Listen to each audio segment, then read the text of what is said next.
હું થોડી ટિપ્સ આપીશ આજે. એક કે જ્યારે પણ કંપનીનું નુકસાન થતું હોય ત્યારે એટલું યાદ રાખો કે ખાલી પ્રમોટર કે લીડરશિપ રિસ્પોન્સિબલ નથી, કર્મચારી પણ એટલો જ રિસ્પોન્સિબલ છે.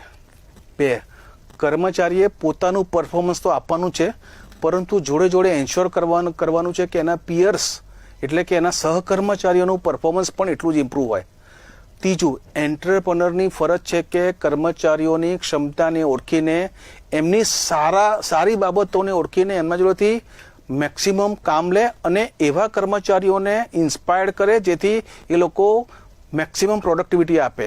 અને 4, કર્મચારીઓ અને પ્રમોટર જો ઓપનનેસ એકબીજા જોડે ખુલ્લા દિલથી ચર્ચા કરી દે. સપોઝ આજે કંપનીમાં એક વિપરીત પરિસ્થિતિ આવી છે તો એન્ટરપ્રેન્યોરની ફરજ છે કે આ વસ્તુ ઓપન હાર્ટથી કર્મચારીઓ જોડે શેર કરવી અને એવું બને કે કર્મચારીઓ પણ